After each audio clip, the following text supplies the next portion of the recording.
It is Talking Reds with Neil Atkinson and Harriet Prior beaming away. There she is. It is an absolute pleasure to be joined by Harriet today. We are remote for this little Talking Reds. We're going to have a little look ahead to Leicester, but we are going to start off talking about the reality that's in front of all the Premier League clubs, all the Premier League managers, which is they're going to power through. Yesterday, there was a meeting, Harriet, of the Premier League clubs, owners, chief executives, etc., etc. There was talk there was going to be a managers meeting, and there was talk there was going to be a captains meeting. There was talk that those meetings might get pushed back into today. We are in a situation where I think in the past it may have been true to say that some of the other clubs in the Premier League may have had different views to some other clubs. I do wonder whether or not this is going to be one where clubs are actually split inside the club about the idea that we have to power on through the Christmas schedule at all costs. It's something which I think managers are finding more and more and more and more difficult because of the uncertainty of COVID. It's difficult even to rotate because you don't know if the player you're rotating in and out will be available for selection in a few days' time. I was surprised, and I normally expect the most basic decision from the Premier League, but I thought that yesterday it was in enough self-interest to get rid of at least one game week of fixtures. But no, there will be powering on. Yeah, I think the uncertainty around it on a club level, an individual player level, makes it really difficult to make these overriding and really big decisions. And ultimately, it's one of those situations, isn't it, where the clubs are going to experience outbreaks and problems at different times. So if they're going to a meeting yesterday and for example, Liverpool and I think it was Arsenal or the other club are saying, okay, we'd quite like a break because they're the ones experiencing problems with squad and outbreaks and COVID.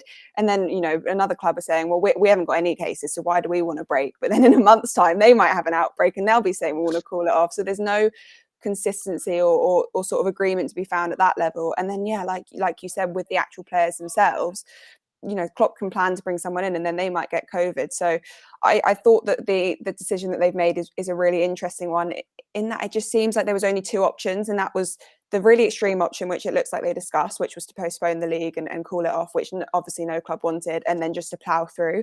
And I don't understand why there's not a bit more room for flexibility and a bit of middle ground to be found, where they do just say, okay, we'll drop one fixture, we'll let Boxing Day and those games go, and then we'll move on and we'll see where we're at the end of that. There is, within all of this, Harriet, the dropping of Boxing Day, I think, could have been a little bit tricky for them. For me, it was about how do they space it all out the most. I thought they dropped the game in between Boxing Day and New Year. That was the one I thought. It was the one that was trailed that some clubs were going to look for in a couple of pieces, because then obviously it effectively gives them a week gap, which gives players who played time to recover on the one hand in between the two games, and it just means there's greater availability. I thought that the Liverpool manager was interested in talking about recovery time for Chelsea players. I think he mentions Milner and Keita from our point of view. The idea that simply because players would be available for bench duty, you don't necessarily want to be giving them 90 minutes. They may even be able to do 60, but you don't want to be giving them 90. And that's where that's where I think I've got a lot of sympathy for all the managers, not just obviously the Liverpool one, that you're going to end, and the players themselves, you're going to end up having to force players to play who you really would not play under those circumstances. Yeah, from a player welfare perspective, it's obviously really difficult because, like you just mentioned, someone like Milner, there's no chance that Klopp wants to be playing him in back-to-back fixtures, and also for more than sort of a 60-minute period. So he's having to do that though, because obviously the squad situation is that if he wants to win the games and he wants to put the best squad out there, then he's going to have to use him. So it is really difficult, and it makes any sort of squad rotation next to impossible. But also with the COVID thing, I think everyone says, it's the 10-day isolation period and then they'll be back available. But that doesn't really account for the fact that they're not going to have been training during that time to the full level. They might have been actually ill. They might have had symptoms. So it's not just 10 days and then Virgil van Dijk's suddenly going to be back again. We don't know that. So these COVID situations and have a longer term impact, and they also have an impact on the players, perhaps even more so, that don't have COVID and are having to play too many games. And that's where injuries and problems arise along the line, isn't it? It also seems as though there's now, now it's being suggested again, and one of the difficulties with all of this is the lack of things that are actually just put in the public domain by clubs and by the leagues. But back to this idea that if you've got 14 outfield players and a goalkeeper, or 13 outfield players and a goalkeeper who've got any degree of first team experience, we expect you to play the game. Yeah. I can't quite see where that sort of, has that been the case across the board up to this point? Because there appears to have been a bit of inconsistency in terms of what's being called off. I would always rather genuinely that the league errs on the side of caution, but this sort of case by case basis idea, I think, is it's prone or open to the idea of some form of abuse. Yeah, there's definitely been a level of inconsistency, and I think a lot of it comes down to the fact that if the Premier League has called off a certain amount of fixtures in a weekend, and then another club has problems and they postpone for it, they say no because they simply need football to go ahead. So they're thinking, okay, well, they have got players technically that could play in this first team, so they're just going to have to get on with it and do it. Whereas other clubs have been given a bit more of a grace period because they were sort of the first ones to apply or whatever. I mean, that's just what it seems like to me. But I think yesterday was the first time they actually officially agreed on the amount of players that needs to be available plus a goalkeeper, wasn't it? So maybe now that they've put that in place, there might be a bit more consistency moving forward. But Yeah, the next phase of this as well, though, Harriet, is where the responsibility then falls, and that's, without wanting to sort of get into the direct politics of it. But if one club has a greater number of vaccinated players mhm. and is able to fulfil fixtures, but another club has a lower number of vaccinated players and isn't able to fulfill fixtures, it's fair to say that there's a level of unfairness within that. Yeah, I think that's at least fair to say before you go any further, and that opens up again this idea of what the clubs actually are and what they've been trying to do, and where those interrelations are between that sort of encouraging the players to take personal responsibility, but then that having to have a knock-on effect to the team. It seems as though so far that has not been acknowledged.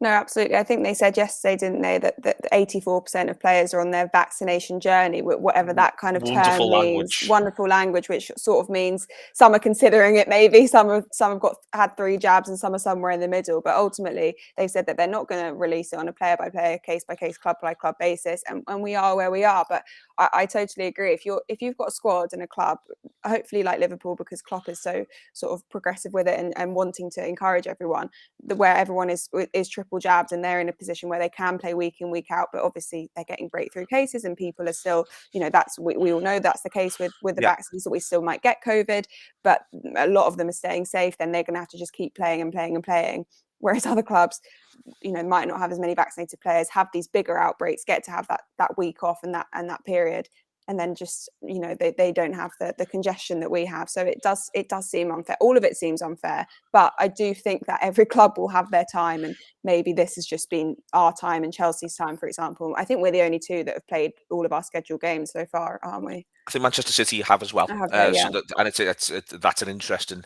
sort of notion. Manchester City, Arsenal, us, Chelsea, and Leeds, and I think everyone else has had impacted fixtures, and they've also had more wide-ranging outbreaks. Just last little sort of thing on this.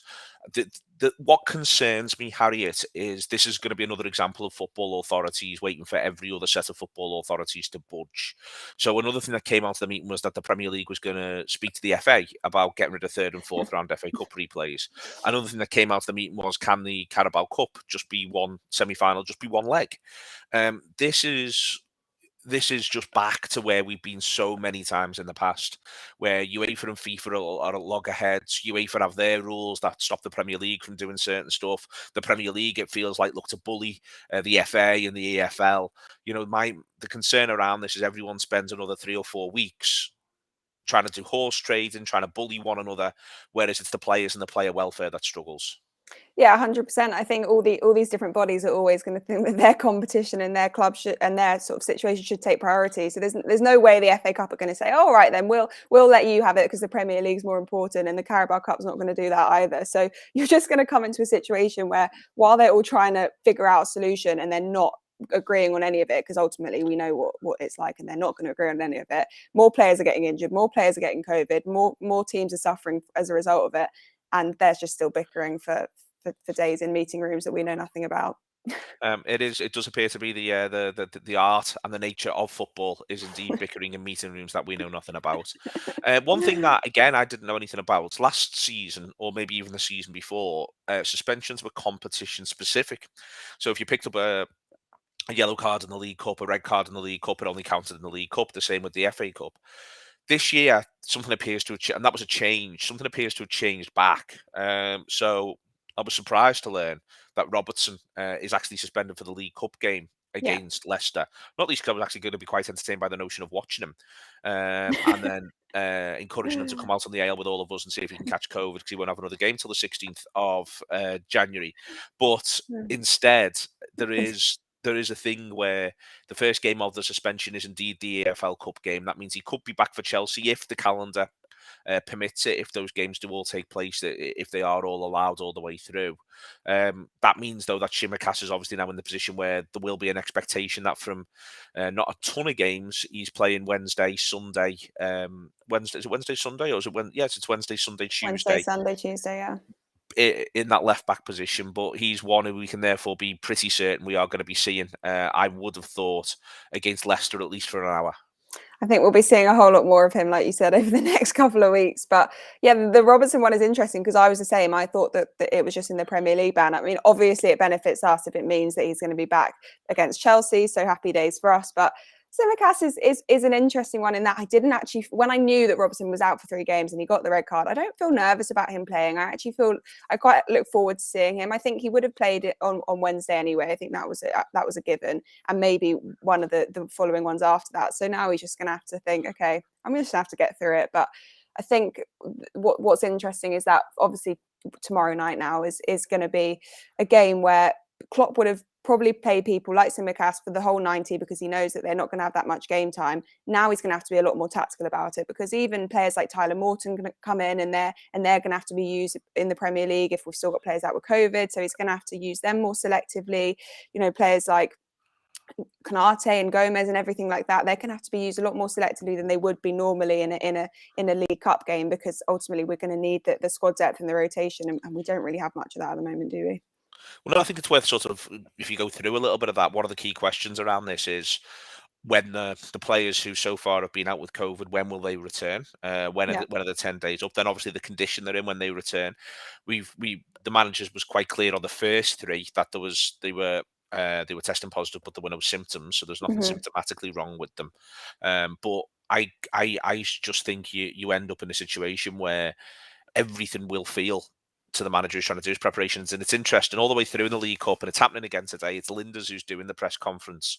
And I think that'll come as a relief to a lot of people that it's Linders who's doing the press conference today. But I suspect even he will sound like his manager in terms of being able to say that preparation for all of these games, not just this one tomorrow night, is remarkably difficult.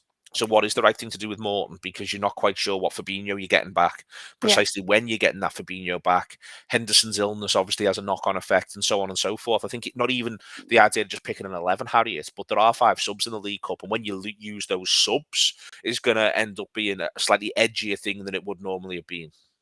Yeah, definitely. I think with the players, I think Klopp was saying that even with the new cases, Henderson was the only one that actually had any symptoms, and his obviously isn't COVID. So hopefully that means that with the COVID affected players, they will come back after a 10-day period and be in a good condition. But I mean, I love Alinda's press conference, but I don't think he's going to be in quite as good a mood today as we usually see him in, just purely because the team that he would want to field tonight and work together with Klopp on is not going to be the one he's allowed to field ultimately, because we know and they know that the League Cup has never been a priority of theirs, and that the Premier League is going to take precedent over that. So I don't know what kind of team we see tomorrow night. I think obviously there's some players actually still that need minutes, like Ox, like Gomez. I think Firmino comes back in because he needs the game time.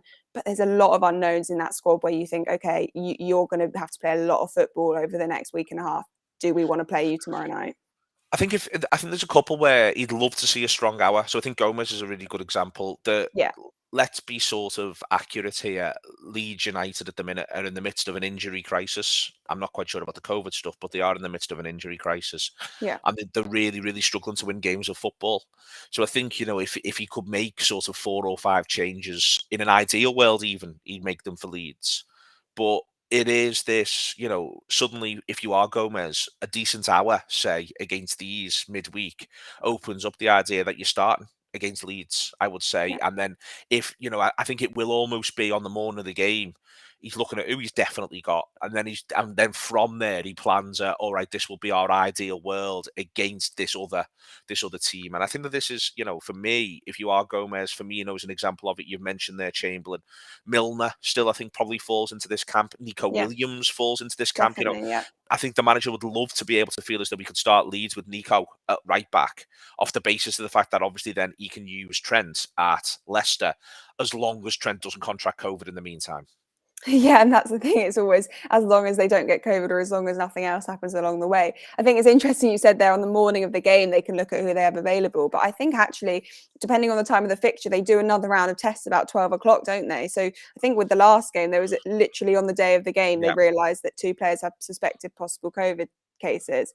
And they just had to cop for that and deal with it. I think ultimately Klopp, which we know he doesn't like, is going to have to get used to the idea of dealing with uncertainty and embracing it, because I think whoever is able to do that over the next few weeks and months is going to come out the best, and just try and just come up with a plan B, a plan C, and a plan D, which is a really hard thing to do. But if anyone can do it, I think Klopp can. But it's not an easy job, and with all the players, and there's a limited number. We haven't got an unlimited squad. We haven't got unlimited players for every position. So he's going to have to be smart about it. And I don't know how easy that is. I don't envy him, because I don't think I could do the job at the moment. Well, I definitely couldn't, but he can. Klopp definitely can. So we'll be fine.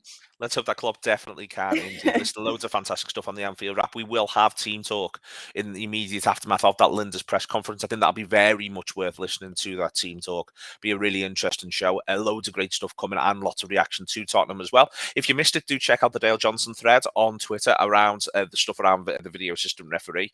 It's most interesting around the idea of how and why and the differences in application of the video assistant referee. Do check that out if you get the opportunity to do so. Thank you very much indeed to Harriet, to Sam for producing this. It's been Talking Reds on a Tuesday, looking ahead to Leicester. We shall be back with another Talking Reds tomorrow, which will have more information as well. But information is going to be a fast-moving thing. See you later.